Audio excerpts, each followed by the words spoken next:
Voilà, donc retour sur le plateau, cette fois-ci place à la santé, puisque comme on vous l'a dit ce matin, chaque année, le deuxième jeudi du mois de mars, nous célébrons ou nous marquons la journée mondiale du rein. Et justement, ça va être une journée qui va faire une halte, un bilan et surtout sensibiliser par rapport aux maladies liées au rein. Et pour en parler, parmi nous ce matin, professeur Ibtissam Arbaoui, bonjour. Bonjour. Merci pour l'invitation. Alors, vous êtes la secrétaire générale de la Société algérienne de néphrologie. Oui. Et parmi nous également, docteur Amin Arfa, bonjour. Bonjour. Vous êtes également médecin néphrologue et vous êtes le vice-trésorier donc, de la Société algérienne de néphrologie. Exactement, merci pour l'invitation. Marhaba bikoum, Allah yislimik. Alors, pour commencer, alors, juste avant d'entamer le sujet donc, qui est au rein, donc j'ai promis à Amina Abed de vous poser quand même la question. Alors, est-ce qu'il est ou pas conseillé ou pas de prendre... Non, donc vous pouvez prendre 2 cafés par jour, il n'y a pas de souci. Mais le plus important, c'est de prendre beaucoup d'eau. Beaucoup d'eau. En parallèle, oui. Et ben voilà, donc à sa réponse, donc on pourra prendre un 3e café, effectivement, Mina, à condition de prendre beaucoup d'eau à côté. Alors justement... Minimum 1,5 litre jusqu'à 2 litres par jour. Et on peut aller jusqu'à 3 litres par jour d'eau. Ben voilà, donc il faut prendre ça en considération. À un autre sujet, professeur. Alors, qu'est-il donc les statistiques aujourd'hui nous rendent donc un peu de 25 individus donc qui sont concernés par la dialyse. Quelle est un petit peu la situation des maladies du rein? Est-ce que ça prend de l'ampleur? Aujourd'hui, vous pensez qu'on doit tirer la sonnette d'alarme par rapport à toutes ces...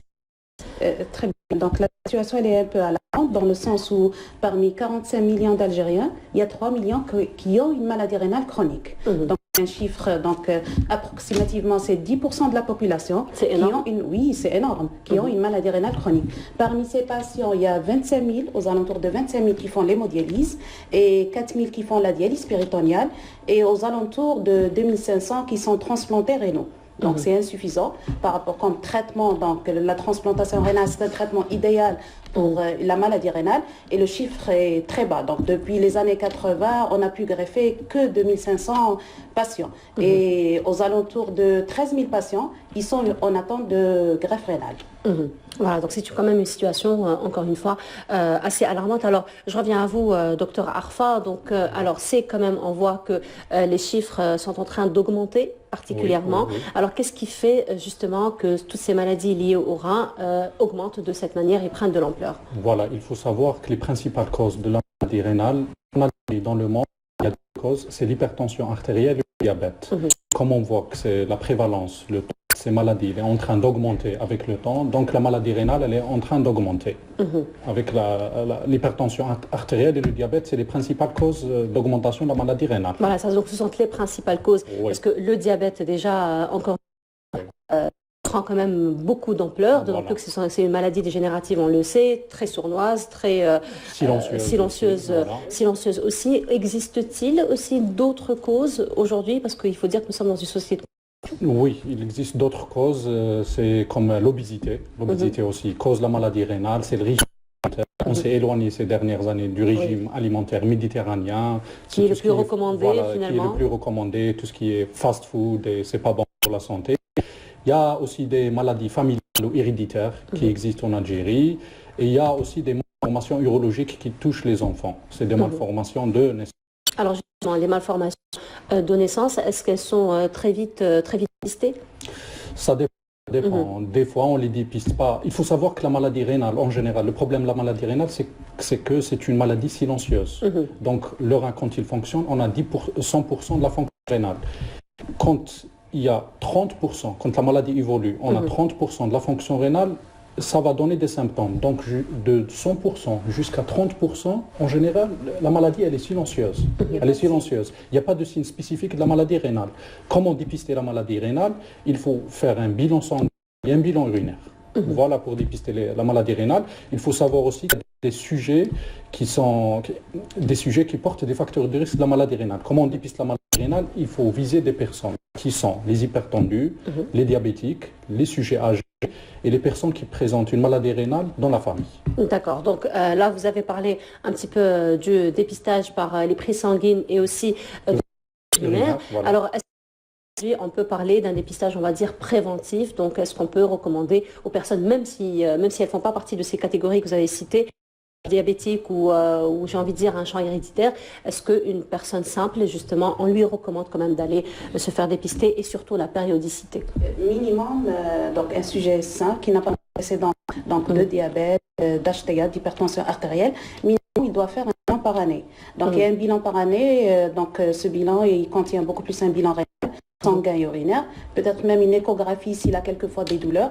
Il y a des patients par exemple qui parlent que j'ai jamais eu de maladie rénale ou de douleur rénale, mais quand on essaie de pousser un peu l'interrogatoire, on trouve que c'est des malades qui avaient des douleurs au niveau des lampes, donc et pour eux c'est une colopathie. Voilà, c'est ça. On ne reconnaît pas, on n'arrive pas finalement à identifier la douleur. Pour eux c'est une colopathie, ils ne donnent pas beaucoup d'importance, ils prennent des tisanes. Donc puisque je parle de tisanes, j'insiste par rapport, il faut faire très attention aussi à l'automédication. Il y a beaucoup de gens qui devient un fléau aujourd'hui. Très bien, qui donnent pas d'importance. Ils prennent du paracétamol ou autre pour n'importe quelle douleur. Les anti-inflammatoires, c'est des ennemis pour le rein. Donc c'est des tous les médicaments en général, s'ils ne sont pas pris pour une indication précise, c'est un grand risque pour le rein, puisque le rein tout simplement. Today, I've got an extra awesome game to share with you. That's great. But have you heard of some Simplement, il va filtrer tout ce qu'on prend, que ce soit de l'alimentation, que ce soit des médicaments. C'est vrai, il est petit, il est timide, donc il ne donne pas beaucoup de signes, mais en parallèle, il fait beaucoup de travail. Donc, il filtre, il essaye d'équilibrer l'eau, le sel, il essaye, c'est un organe endocrine qui sécrète une hormone qui s'appelle l'érythropoïétine, c'est pour ça qu'on n'a pas d'anémie, et c'est pour ça que les patients qui ont une maladie rénale, ils ont une anémie. Il sécrète aussi la rénine pour équilibrer la il sécrète ce qu'on appelle la vitamine D, D, pour essayer d'avoir une bonne sur le plan osseux. Donc il sécrète 3 hormones, il équilibre, donc il a un grand rôle à jouer. Voilà, effectivement. Alors, aujourd'hui, l'enjeu, donc, c'est pas que la prise en charge, mais c'est vraiment de travailler en amont pour ne pas arriver à toutes ces maladies-là. Donc, qu'est-ce qui se fait justement pour la prévention et surtout pour une éducation sanitaire, je veux dire, afin de mieux informer, de sensibiliser à toutes ces maladies? D'accord. Donc, pour ce qui fait de l'éducation, d'abord, je demande aux patients de demander à leur médecin traitant de faire un bilan rénal, comme a dit professeur Arbaoui, au moins une fois par an. Et il faut savoir qu'on célèbre actuellement le mois mondial du rein. Et avec la Société algérienne de néphrologie, justement, on a programmé d'aller vers la population, surtout pour le dépistage, pour l'information. Et on a organisé le 10 mars une journée scientifique pour le corps médical. Et le 21 mars, on va organiser une journée de dépistage à l'université de Bebzoa. On va cibler des étudiants pour faire l'information et le dépistage de la maladie rénale. On va même le 25 mars, on va organiser une course à la Wilayat Sétif. Une course sous le thème de Ren for Kidney Transplantation ou Ren for Kidney pour la santé rénale. Il faut courir pour la santé rénale. On va essayer de faire passer le maximum de messages. Alors, courir pour la santé, pour le rein, pour la santé rénale, là, c'est un peu une indication pour aller faire du sport, encore une fois? C'est ça, courir pour le rein. On veut beaucoup plus inciter les gens à faire du sport.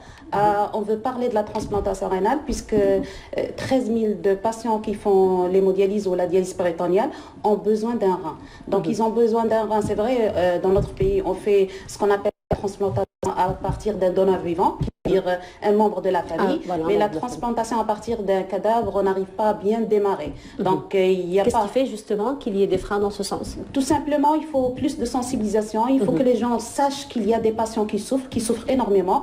Être lié à une machine d'hémodialyse 3 fois par semaine, c'est énorme. Et changer de métier, je ne travaille plus. C'est une souffrance beaucoup plus personnelle et familiale.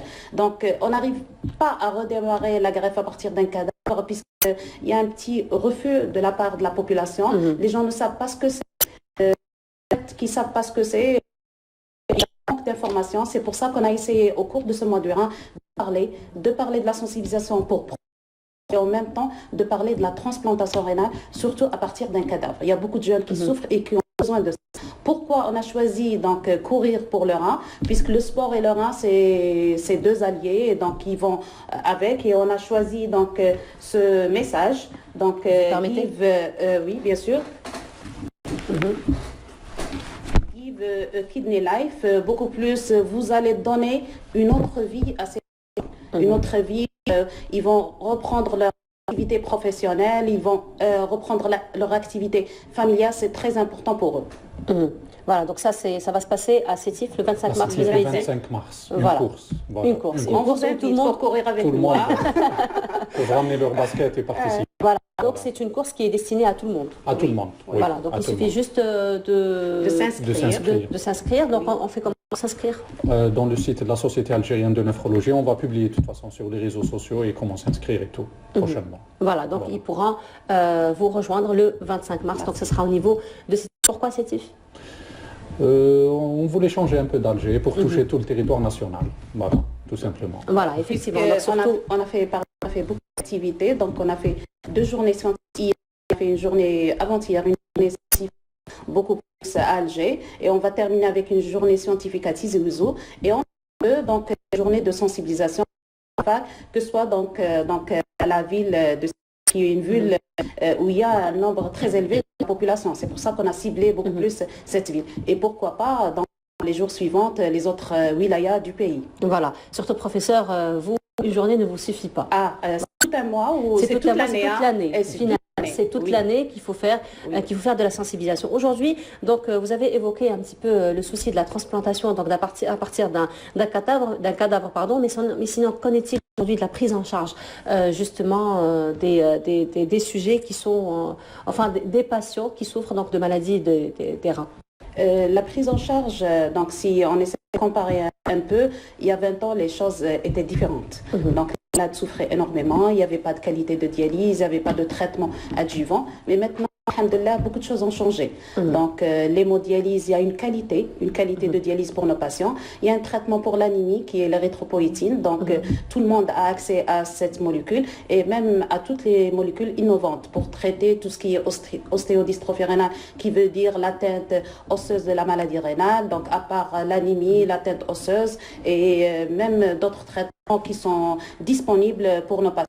Et à part ça, donc le nombre de néphrologues, il n'y avait pas beaucoup de néphrologues il y a quelques années. Maintenant, le nombre de néphrologues dans notre pays dépasse 400 néphrologues qui sont là pour servir ces patients. C'est pour ça qu'on essaie de faire de notre mieux pour améliorer la prise en charge de ces malades qui souffrent énormément. D'autant plus que vous avez créé donc la société justement pour aller encore plus auprès donc de tous ces patients. Oui, c'est une société, donc la société algérienne, c'est une société savante, donc qui a été créée donc il y a une dizaine d'années. Donc il y a toujours ciblé ces patients, qui a toujours fait son travail pour améliorer la prise en charge de ces patients, et même il y a des cibles sur le plan scientifique. On essaie d'améliorer nos connaissances et de progresser et de faire de notre mieux. Voilà, effectivement. Justement, docteur Arfa, il faut dire que aujourd'hui, on mise beaucoup sur la prévention, encore une fois, ce qui est le plus intéressant, on va dire, non seulement pour la santé, mais aussi sur le plan économique, n'est-ce pas? Mais sinon, aujourd'hui, sur le plan sensibilisation, donc qu'est-ce qu'il faut faire? On sait très bien que c'est toujours, la santé est toujours liée à une hygiène de vie particulière, une pratique de sport, etc.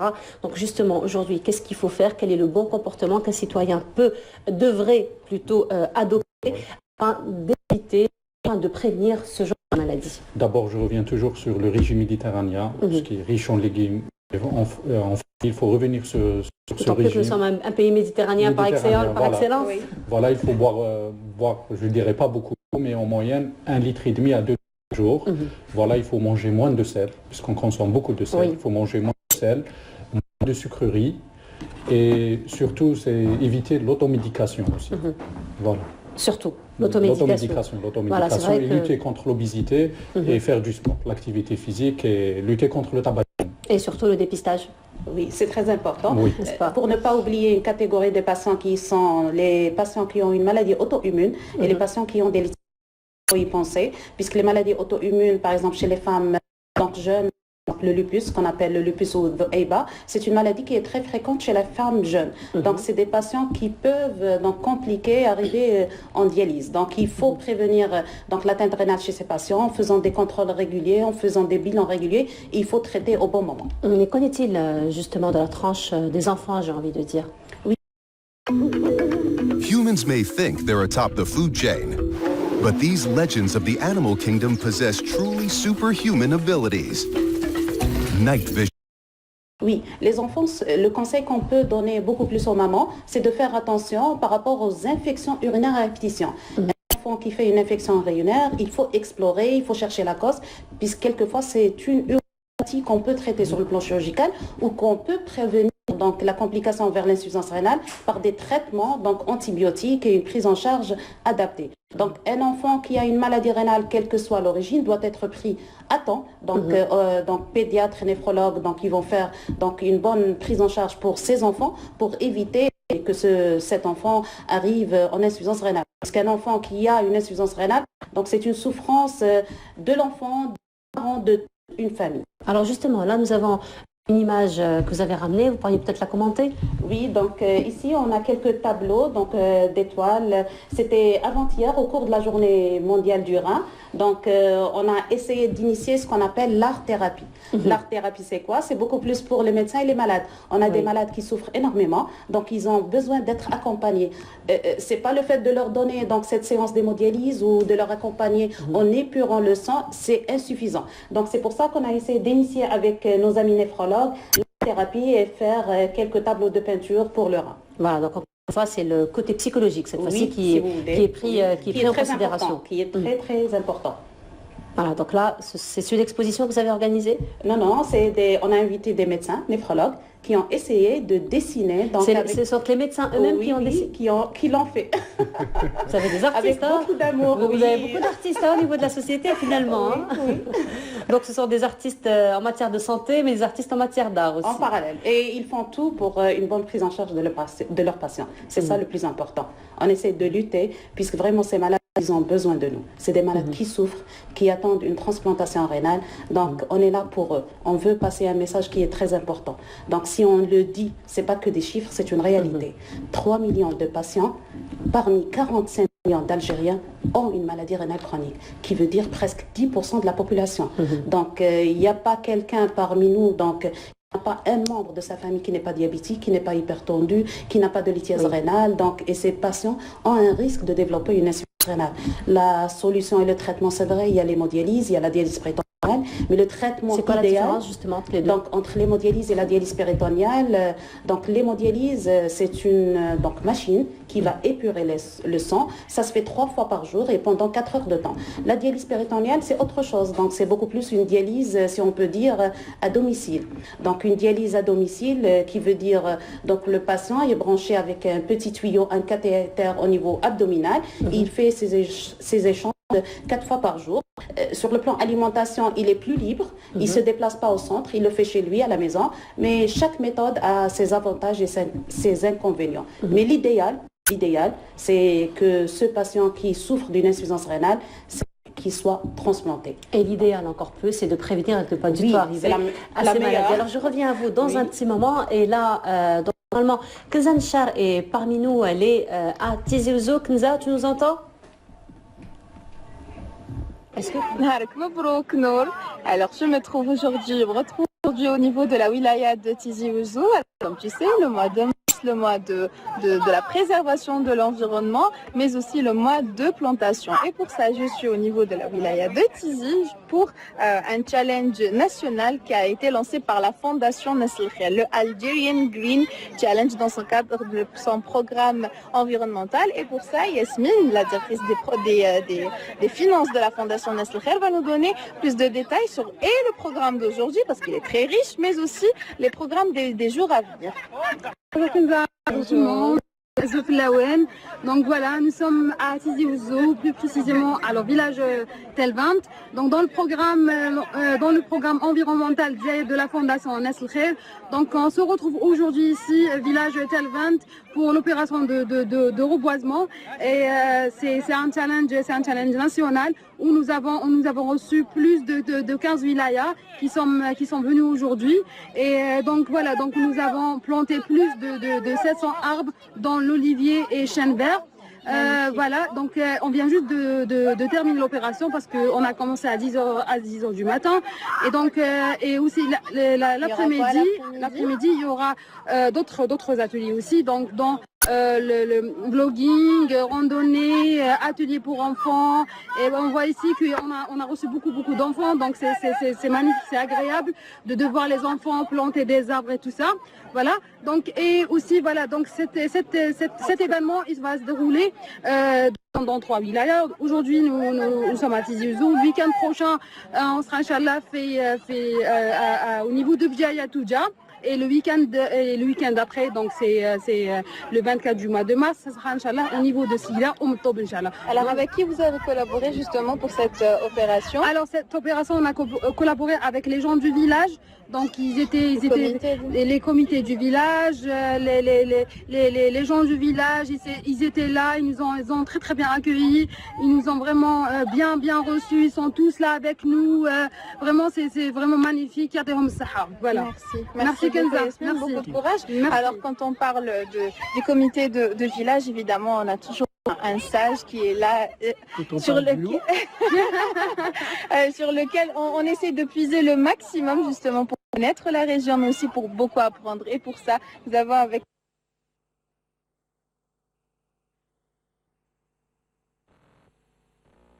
le Had qui fait partie du comité de village. J'aimerais dire un petit peu le doyen du village qui va nous donner un petit mot. Il est très généreux. On vous remercie. Vous nous avez chuchoté quand même. Hein. Vous êtes venus quand même 5-6 wilayas. C'est formidable. On est vraiment touchés. On vous remercie. Merci. Telbent, elle est toujours accueillante. Et Telbent, elle vous accueille tous les jours et à tout moment, à toute heure de la journée ou de la nuit. Très bien. On est là à vous accueillir et on est là et on est très content de vous accueillir. Excellent. Et je vous remercie d'être venu nous voir. Merci beaucoup. Et on vous remercie. Vous nous avez pas oubliés depuis 2007 jusqu'à présent. Très bien. On vous remercie. Merci à vous, le Hajj, merci à vous.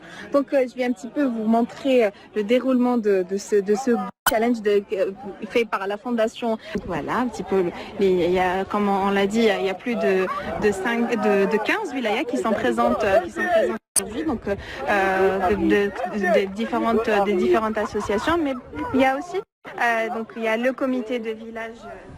Voilà, c'était donc Kenza Nchar qui était du côté de Tizi Ouzou pour revenir encore une fois sur ce bel événement, on va dire, donc en faveur de l'environnement. Retour donc encore une fois à la santé du rein, particulièrement Dr Arfaoui et Dr Arfa sont toujours parmi nous. Alors, Dr Arfaoui, vous nous avez ramené un modèle, oui, n'est-ce pas, pour peut-être nous expliquer un peu plus, d'autant plus qu'un patient, parfois, il a un petit peu du mal à expliquer finalement sa douleur, à expliquer ce qu'il ressent. C'est vrai. Donc, si on essaie de parler du rein, donc c'est un organe qui est très timide. C'est vrai, il est petit, il fait en moyenne 12 cm. Donc, on a 2 reins, heureusement. C'est pour ça qu'un rein peut faire le rôle des 2. C'est pour ça qu'on peut greffer. Donc, un donneur, il a 2 reins. Il peut donner un. Donc, le rein, il a 12 cm et il fait beaucoup de travail. Donc, si vous remarquez, c'est vrai, il y a la surrénale juste au haut et son rôle est de filtrer le sang.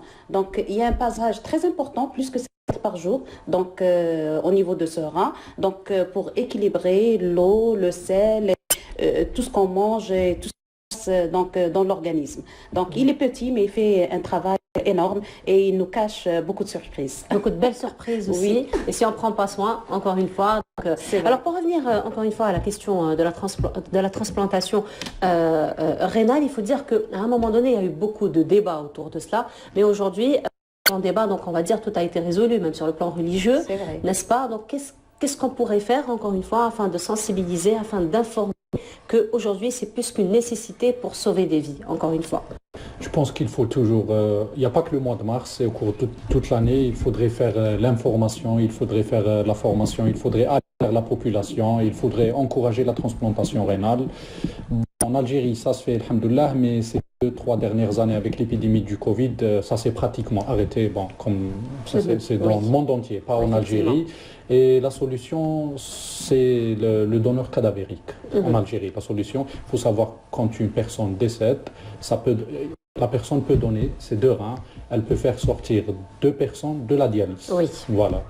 Faut aller vers je pense qu'il faut aller le donneur cadavérique en Algérie. Voilà, donc pour pouvoir permettre encore une fois à plus de personnes. Donc, et le plus important dans tout ça, si on veut sensibiliser, donc le plus important c'est vous, hein, donc les médias. Donc vous êtes nos collaborateurs pour pouvoir passer le message à la population. Donc sur le plan législatif, sur le plan, donc ça a été réglé, donc il n'y a pas de souci. Donc à donner ces organes, donc quand la personne est décédée, donc mais le souci c'est beaucoup plus, on est confronté par rapport à la famille. Donc une fois, donc par exemple un accident de circulation et on veut donc prendre les organes du défunt, c'est un peu difficile de demander à ce moment, la famille est triste et de faire une demande pareille. Mais je salue donc à travers ce plateau les gens qui ont pu le faire, hein, qui ont eu le courage de le faire, c'est important. Voilà, effectivement, c'est important parce que les circonstances, effectivement, sont très difficiles à ce moment-là, mais il y a aussi, j'ai envie de dire, d'autres solutions, comme la carte du donateur, par exemple, parce que la personne, ça existe un peu partout dans le monde, où la personne s'engage finalement à donner ses organes une fois que... Ça dépend des pays. Il y a des pays qui ont opté pour la carte du donneur, il y a des pays qui ont opté pour la carte de refus. Donc la personne, elle décide est-ce qu'elle veut donner ses organes ou elle refuse. Donc une fois elle est décédée, on n'a pas besoin de demander à la famille, donc on a une carte pour la décision, est-ce qu'on prend le rein et les autres organes ou non. Donc ce qu'on demande à travers ce plateau par rapport aux autorités, de nous aider pour essayer de régler ce petit souci sur le plan beaucoup plus faisabilité. Donc carte de donneur ou carte de refus, il faut... Et c'est le moment de le faire. Et pour ne pas dire qu'on est très en retard par rapport à d'autres pays, il faut prendre la décision, il faut l'appliquer. Il faut que tous les Algériens, 45 millions d'Algériens, ont l'accès pour décider. Est-ce que j'ai avec ma pièce d'identité carte de donneur ou carte de refus? Et j'espère que la majorité, donc les Algériens, c'est des gens qui aiment donner, qui aiment partager. Et je crois si on va régulariser de plus en plus les choses et que l'État fait le pas par rapport à la transplantation rénale à partir d'un cadavre et décide de nous aider par rapport à ça pour mais reprendre ce projet. Puisqu'il y a eu des transplantations rénales à partir d'un cadavre, à Blida, Santena, donc il y a eu. Mais c'est très très rare, puisqu'il y a toujours l'hésitation de la famille, ils ont peur, déjà le deuil, ils n'arrivent pas à prendre la décision. Donc si la personne décide, j'ai ma carte de donneur, je le fais, donc la famille n'aura pas ce problème le jour J. Donc on demande aux autorités, c'est le moment de le faire, puisqu'il y a beaucoup de malades qui souffrent. Il faut prendre la décision. On a tous les moyens. On a des chirurgiens, on a des néphrologues, on a des immunos, des radiologues. La faisabilité de le faire, oui. On peut le faire chez nous, dans notre pays, puisqu'on a tous les moyens de le faire. Pourquoi un malade qui est en insuffisance rénale, il paie de l'argent? Vous avez vu sur les réseaux sociaux que les gens demandent une prise en charge pour une transplantation ailleurs. Pourquoi? On a des hôpitaux, on a des médecins, on peut le faire. C'est même sur le plan organisation, donc nos amis de la société de transplantation, donc l'agence de rein, ils ont tout organisé pour pouvoir réinitier les choses. Donc il y a toute une équipe qui fait tout pour une bonne prise en charge de ces patients. J'insiste, je dis et j'assume ce que je dis, que les autorités doivent nous accompagner et doivent essayer de reprendre les choses par rapport à la transplantation rénale à partir d'un cadavre. C'est très important de le faire et c'est le moment de le faire et il faut en parler. Voilà, donc on espère que votre voix quand même pourrait être entendue parce qu'effectivement, comme vous l'avez si bien dit, après un décès, donc il y a quand même les circonstances qui sont de deuil qui sont très vous savez que quelqu'un qui est décédé peut donner la vie à beaucoup de personnes. Donc il peut sortir un patient en insuffisance rénale de la dialyse, 2 personnes. Donc il peut donner une nouvelle vie donc à 2 personnes en insuffisance rénale. On peut faire une greffe de cornée. On peut faire une transplantation hépatique, donc il peut sauver beaucoup de malades, et pourquoi pas? Voilà, effectivement. Eh bien, merci beaucoup à vous d'avoir été parmi nous ce matin. Donc je rappelle, professeur Abtissam Arbaoui, vous êtes la secrétaire générale de la Société algérienne de néphrologie, et docteur Amin Arfa, vous êtes le vice-trésorier de la société. Merci beaucoup d'avoir été parmi nous ce matin, et on se donne rendez-vous le 25 mars, c'est ça? Il faut ramener les baskets. Les baskets surtout. Les baskets et un survêtement. On va courir pour le don de rein. Pour le don du rein. Voilà, merci beaucoup encore une fois d'avoir été parmi nous ce matin. On continue cette fois-ci. Ça va être une